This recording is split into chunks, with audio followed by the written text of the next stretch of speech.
బిస్మిల్లాహిర్రహమానిర్రహీం. మిత్రులారా, ప్రవక్త ముహమ్మద్ సల్లల్లాహు అలైహి వసల్లం వారి గురించి మనం తెలుసుకుంటూ ఉన్నాము. ఒక సందర్భంలో మదీనా నగరంలో తీవ్రమైనటువంటి ఒక దుర్భిక్ష వచ్చింది. అంటే డ్రాట్, కరువు కాలం వచ్చేసింది. తినడానికి ఏమి కూడా దొరికేవి కాదు. ఆ సందర్భంలో ఒక వ్యక్తి ఆకలికి తాళలేక కొన్ని ఖర్జూర పండును దొంగిలించాడు. ఇప్పుడు ఆ తోట యజమాని ఇతన్ని గట్టిగా కట్టేసి కొడుతుంటే ప్రవక్త ముహమ్మద్ సల్లల్లాహు అలైహి వసల్లం వారు వచ్చి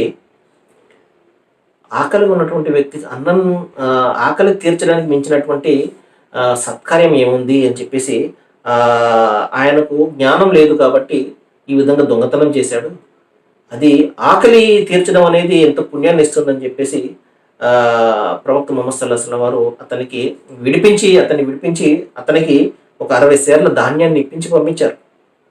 ఒక సందర్భం ప్రవక్త ముహమ్మద్ సల్లల్లాహు అలైహి వసల్లం వారు ఈ విధంగా బోధన చేస్తున్నప్పుడు గబగబా అందరినీ విడిచిపెట్టేసి వాళ్ళందరినీ దాటుకుంటూ వెళ్ళిపోయారు. అతను కాసేపు అయ్యాక మళ్ళీ వచ్చారు.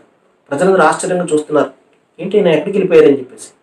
అప్పుడు అన్నారు, చిన్న బంగారపు ముక్క ఇంట్లో ఉండిపోయింది, ఇప్పుడు జ్ఞాపకం వచ్చింది, అది నేను దానం ఇచ్చేసి వచ్చేసాను అని చెప్పేసి ప్రవక్త వారు చెప్పారు.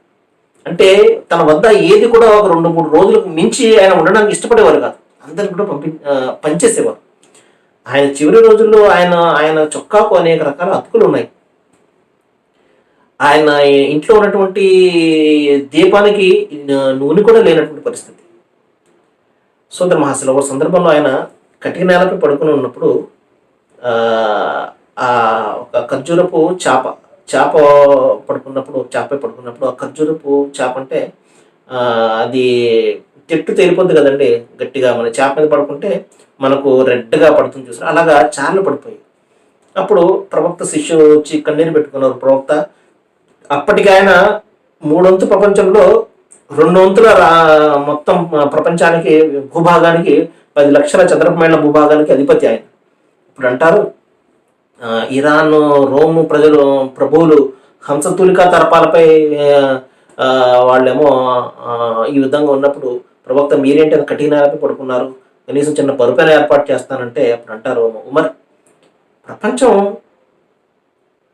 పరలోకం ఉంది, మనకు ప్రపంచం వారి కోసం ఉన్నది, పరలోకం కోసం వచ్చాం మనం అని చెప్పేసి ప్రవక్త ముహమ్మద్ సల్లల్లాహు అలైహి వసల్లం బట్టి సింప్లిసిటీని ఏ విధంగా ఆయన పాటించారో దీన్ని బట్టి మనకు తెలుస్తుంది సోదర మహాశిలారా.